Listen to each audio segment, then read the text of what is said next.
ما تزوجت وما زوجت الا بوحی من السماء نزل به جبریل۔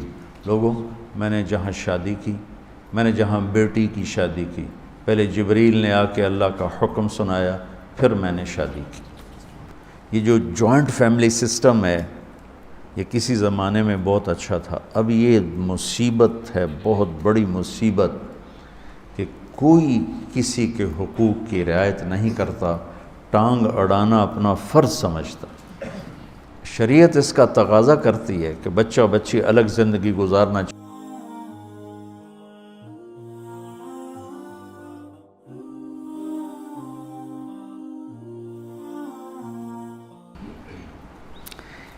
ایک بڑی خوبصورت بات ہے، یہ وہ بتانا چاہتا ہوں۔ احل لکم لیلۃ الصیام الرفث الی نسائکم ہن لباس لکم وانتم لباس لہن۔ دنیا میں جو اللہ نے رشتے بنائے ہیں، ان میں سب سے اہم بنیادی بڑا رشتہ خامند اور بیوی ہے۔ میں یہ کہاں سے بات کرتا ہوں؟ پڑھی ہوئی بات نہیں میری، قرآن سے استنباط ہے، اس طرح پر کہ والدین کے لیے چند آیات، بچوں کے لیے چند آیات، بہن بھائیوں کے لیے چند آیات، وراثت کے لیے 2 رکوع ہیں، اس میں سب کا ہی ذکر ہے، اور خامند اور بیوی کے لیے سینکڑوں آیات۔ اسی صورت میں، اسی پارے میں آگے جا کر 13، 14، 15 3 رکوع مسلسل خامند بیوی خامند بیوی خامند بیوی کہ جھگڑا ہو گیا ہے اور صلح نہیں ہو رہی، طلاق تک نوبت پہنچی ہے، تو اللہ نے طلاق دینے کا بھی طریقہ بتایا، اور خامند اور بیوی کے رشتے کے لیے پوری سورت اللہ تعالیٰ نے اتاری، اور سورت بقرہ کو بھر دیا ہے، سورت آل عمران بھری پڑی ہے، سورت نساء بھری پڑی ہے، سورت مائدہ بھری پڑی ہے، کہ 2 زندگیاں کس طرح خوبصورت انداز میں زندگی مکمل کریں، چونکہ یہ اس رشتے پر آگے نسل قائم ہوتی ہے، نسل وجود میں آتی ہے، تو اس کو سب سے زیادہ اللہ نے کھول کے بیان کیا۔ اور ہمارے نبی کی 11 شادیاں کا مقصد کوئی آپ کو عورتوں کی رغبت نہیں تھی 25 سال کا نوجوان 40 سال کی بیوہ سے شادی کرے، جو 2 دفعہ بیوہ ہوئیں، 1 دفعہ منگنی ٹوٹی، ورقہ بن نوفل سے منگنی ٹوٹی حضرت خدیجہ کی۔ منگنی ٹوٹنا بھی ایک قسم کا کہانی بن جاتی ہے، افسانہ بن جاتا ہے عورت کے لیے، کیوں ٹوٹ گئی۔ ابو حالہ سے شادی ہوئی، 1 بیٹا 1 بیٹی۔ ابن عابد سے شادی ہوئی، 1 بیٹا، ابو حالہ بھی فوت ہو گئے، پھر شادی ہوئی تو ابن عابد وہ بھی فوت ہو گئے، اور حضرت خدیجہ رضی اللہ تعالیٰ عنہ 40 برس کی عورت ہیں اور آپ 25 برس کے نوجوان ہیں، اور آپ ان سے شادی کر کے زندگی کے 25 سال ساتھ گزار دیتے۔ حدیث سنا دیتا ہوں، لمبی بات نہ ہو جائے۔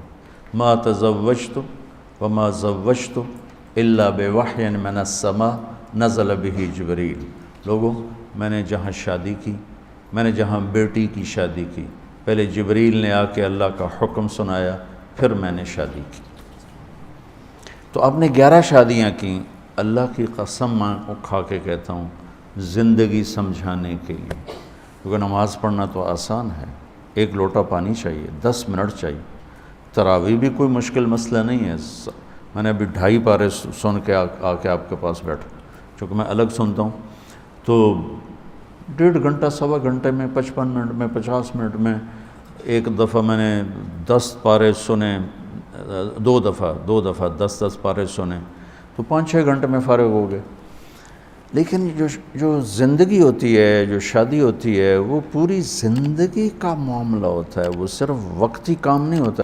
صبح سے شام تک روزہ رکھا، فارغ ہو گئے، 5 دن میں حج کیا، فارغ ہو گئے، جیب سے نکال کے پیسے دیے، زکوٰۃ سے فارغ ہو گئے۔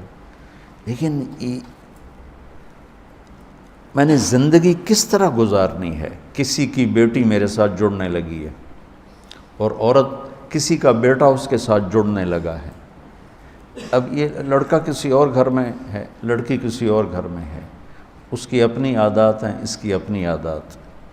یہ دونوں کس طرح چلیں، اس پر قرآن نے سینکڑوں آیات بیان کی، اور یہ میرا المیہ ہے، میرا دکھ ہے اور پوری قوم کا المیہ ہے کہ ہم نے لوگوں کو معاشرت نہیں سمجھائی، عبادات عبادات عبادات عبادات، جس چیز کی کوشش کی وہ وجود میں آ گئی۔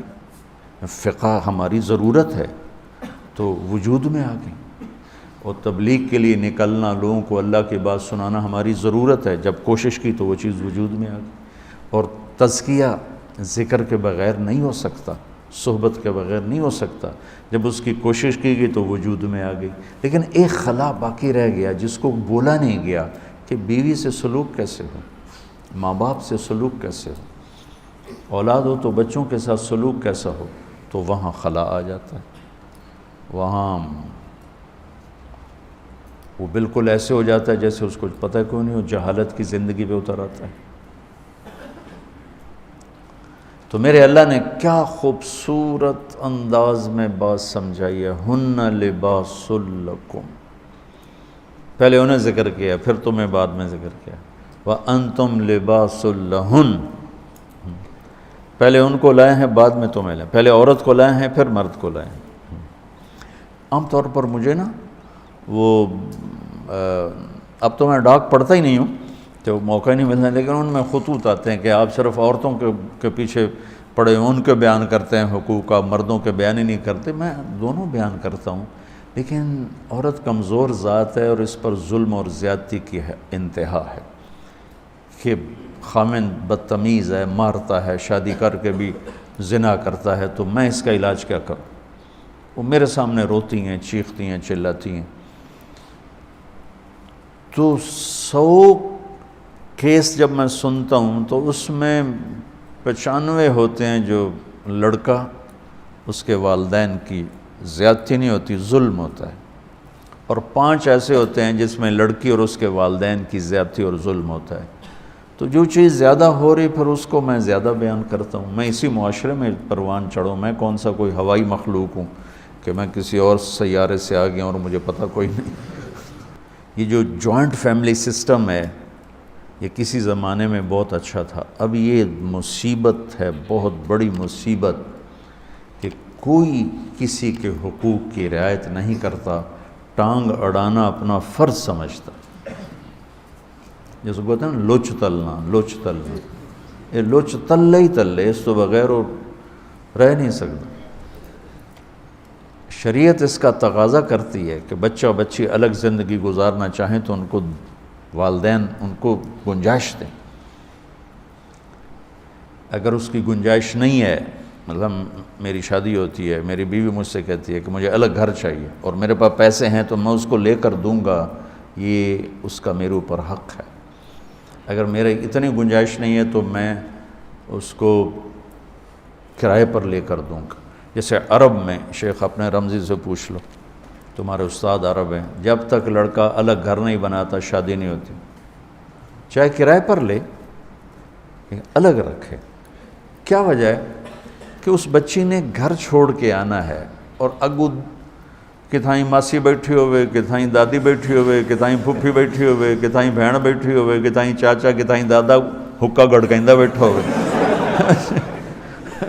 وہ بیچاری تو مسلی گئی، تو میری ماں نے نہیں پوچھا، تو میرے ابے نے نہیں پوچھا، تو میری ماسی نے نہیں پوچھا، تو میری بہنوں نے نہیں پوچھا، میں کوئی باہر سے آیا ہوں جو مجھے پتہ نہیں۔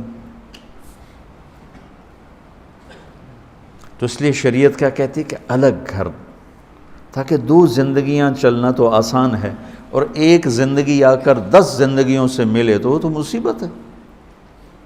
جب کبھی حسن سلوک تھا تو بہت اچھا تھا، اب تو یہ ایک عذاب ہے۔ پھر وہ کیا کرے، اگر الگ کرائے پر بھی نہیں لے کے دے سکتا تو پورشن اپنے گھر میں الگ اس کو کر کے دے، 2 کمرے ہوں، ٹوائلٹ ہو، کچن ہو، اس کی پرائیویسی ہو، اس کی علیحدگی میں وہ اپنا میاں بیوی بیٹھ سکیں، بات کر سکیں۔ اگر اس کی بھی گنجائش نہیں تو 1 کمرہ، 1 کچن، 1 ٹوائلٹ، یہ حق واجب ہے۔ اگر اس کی بھی گنجائش نہیں تو پھر تسبیح پڑھے تھے، روزے رکھے۔ کسی دی بیٹی تم برباد نہ کریں۔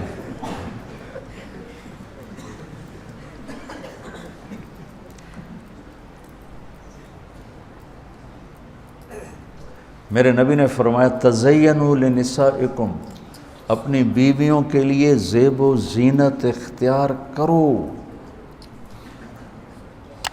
تزینوا لنسائکم، اپنی بیویوں کے لیے زیب و زینت اختیار کرو کہ ان اول فتنۃ فی بنی اسرائیل، بنی اسرائیل میں عورتیں غلط راستوں پہ اس وقت چلیں جب ان کے خامدوں نے اپنے آپ کو سنوارنا چھوڑ دیا تو وہ غیر مردوں کی طرف مائل ہو گئی۔ اور ایسے ہی عورتوں کے لیے کہا اشارتاً، آپ نے فرمایا کہ ان الحور عین لتتزین لزوجها کما تتزین ام سلمہ لرسول اللہ، سبحان اللہ۔ فرمایا کہ آپ نے فرمایا کہ جنت کی حوریں اپنے خاوند کے لیے ایسے میک اپ کریں گی جیسے ام سلمہ میرے لیے میک اپ کرتی۔ سبحان اللہ، میرے نبی دین سکھا رہے ہیں، یہ دین بتا رہا ہوں۔ اب جس لڑکی نے جا کے سارا چولہا سنبھالنا ہے تو میک اپ کے وہ تو انہیں توے دی سائے منہ تے مال کے آ جائے۔ یہاں سے ہمارے جاننے والوں کی بچی انگلینڈ، چونکہ یہیں کے لوگ وہاں گئے ہوئے ہیں، تو وہ معاشرت ان کی وہی ہے، وہی دیسی پنا، وہی لڑائی جھگڑے۔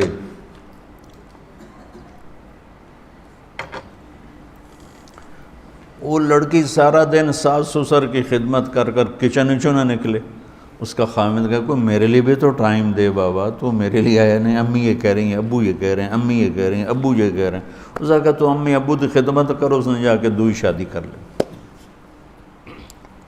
پھر وہ روئے۔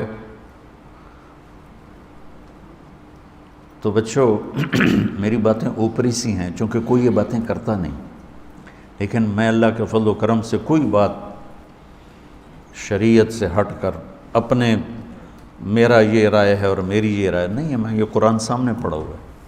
ہن لباس لکم وانتم لباس لہن، تیری بیوی تیرا لباس ہے، اور اللہ اسے کہہ رہا ہے تیرا خاوند تیرا لباس ہے۔ اب اسی سے ایک بات سمجھو، جو میں نے کہا کہ یہ جوائنٹ فیملی سسٹم میں اگر رہنا ہے تو پھر اللہ یہ ہاتھ جوڑتا ہوں والدین کو کہ بچوں کی زندگی میں دخل نہ دیں، بیٹھی کیویں اٹھیندی کیویں۔ اچھا آپ سنو، اللہ کہہ رہا ہے تمہارا لباس ہے تیری بیوی۔ یہ بتاؤ میرے اور میرے لباس کے درمیان کوئی حائل ہے؟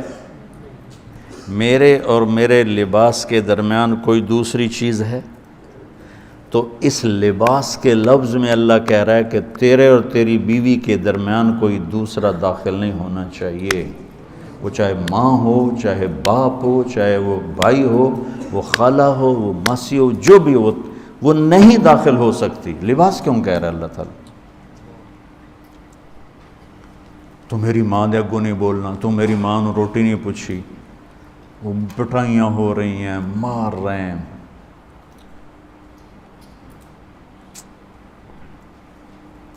دوسری طرف بھی ہے کہ جانے والی ایسی بدتمیز بد زبان ہوتی ہے اور اس کے والدین اتنے بے وقوف ہوتے ہیں کہ شادی کے بعد بھی لڑکی کو اپنے کنٹرول میں رکھنے والے والدین اپنی بیٹیوں کے گھر برباد کر دیتے۔ یہ کیسز بھی ہیں۔ شادی کر دی، اب خامد اور اس کو زندگی گزارنے دو، پیچھے سے ماں اس کے کان مروڑتی رہتی ہے تو اپنی بیٹی کا گھر خود ہی برباد کر دیتی۔